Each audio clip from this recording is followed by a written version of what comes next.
Jimmy McGill works as a public defender, representing 3 young men who filmed themselves desecrating a corpse for a biology class project. In court, Jimmy delivers an impassioned defense, arguing that his clients, whom he describes as near-honor students, were just feeling their oats and shouldn't have their futures ruined by a momentary, never-to-be-repeated lapse of judgment. He emphasizes that nobody got hurt and questions whether trespassing charges are appropriate since parts of the property were open to the public. The scene then cuts to reveal the actual crime via video footage, the 3 young men drunkenly fooling around with the corpse, making crude jokes, and sawing the head. Their behavior is clearly worse than Jimmy portrayed in court. After the trial, Jimmy argues with the court clerk about payment, insisting he should receive $700 per defendant, $2,100 total, rather than $700 for all 3. Frustrated with the low pay, he declares he won't take any more public defender work. As is leaving the courthouse, Jimmy gets into an argument with the parking attendant over validation stickers. He has 5 but needs 6 for free parking. After reluctantly paying the $3 fee, Jimmy sarcastically congratulates the attendant as Employee of the Month. Jimmy meets with Craig and Betsy Kettleman at a cafe. Craig is the county treasurer suspected of embezzling $1.6 million, though the couple refers to this as an accounting discrepancy.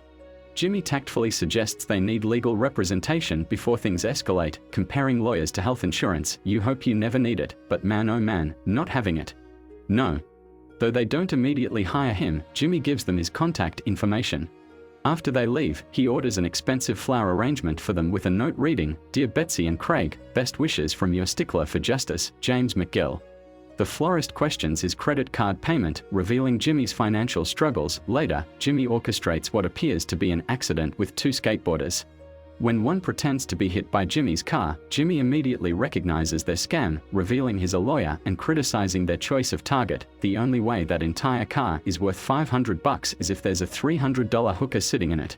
This establishes Jimmy's street smarts and familiarity with cons.at. His office, actually a room in the back of a nail salon. Jimmy checks his empty voicemail before faking a secretary's voice to return Mrs. Kettleman's call. Arranging another meeting, Jimmy visits his brother Chuck, a brilliant attorney who suffers from electromagnetic hypersensitivity.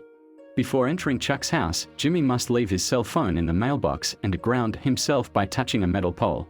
Inside, Chuck lives without electricity, using gas lamps and ice-filled coolers instead of refrigerators. Jimmy brings Chuck supplies, including newspapers and international legal journals that Chuck meticulously follows despite his condition. Their conversation reveals that Chuck is a founding partner at prestigious law firm Hamlin McGill, HHM, but hasn't worked in nearly a year due to his condition. Jimmy urges Chuck to cash out his partnership at HHM, estimating Chuck's share at around $17 million. Chuck adamantly refuses, insisting he'll recover and return to work. Chuck reveals that Howard Hamlin has been providing him with a weekly stipend of $857, which bothers Jimmy greatly.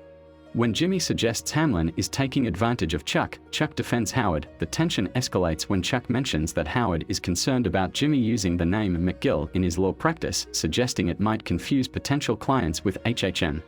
Chuck asks Jimmy to consider a different name like Vanguard Law or Gibraltar, framing it as professional courtesy rather than taking sides. Jimmy is hurt, asking Chuck, "Whose side are you on?" to which Chuck responds, "There are no sides." This reveals the complex dynamics between the brothers and Jimmy's resentment toward HHM. Jimmy tracks down the 2 skateboarders he encountered earlier and pitches them a new scam. He tells them about his past in Cicero, Illinois, where he was known as Slippin' Jimmy.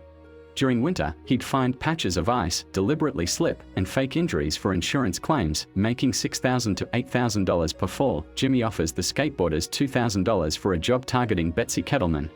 He explains that Betsy drives a medium sandalwood brown 1988 Mercury Sable wagon and picks up her kids from school between 2:25 and 2:50 p.m.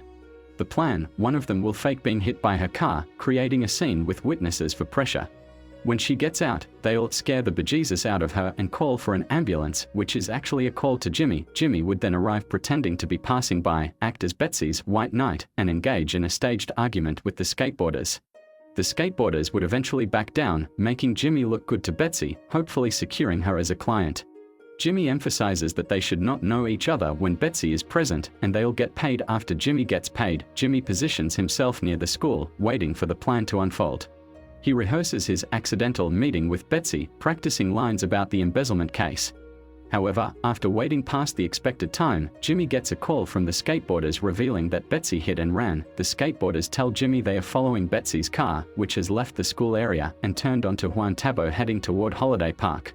Jimmy, realizing the situation has escalated to a hit and run, a felony, tells them this is actually good news. You fell into the honeypot, kid, as it means they can demand more money. Jimmy instructs them to wait for him once Betsy stops, but they are impatient and dismiss his guidance, saying you haven't been right even once. Slip in, Jimmy my ass. The call disconnects abruptly. Jimmy rushes to Holiday Park, searching frantically. When he finally locates the skateboarders, he discovers they've followed the wrong car, not Betsy Kettleman's vehicle but a similar one driven by an elderly Hispanic woman. He watches in horror as they confront the woman, accusing her of hit and run and demanding money. Make with the dinero. The woman eventually pays them, and they begin to follow her into her house. Jimmy runs toward them, shouting about being an officer of the court, but arrives too late as they enter the house.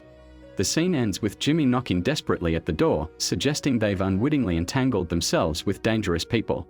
The tense cliffhanger implies that their scheme has led them into unexpected and potentially perilous territory.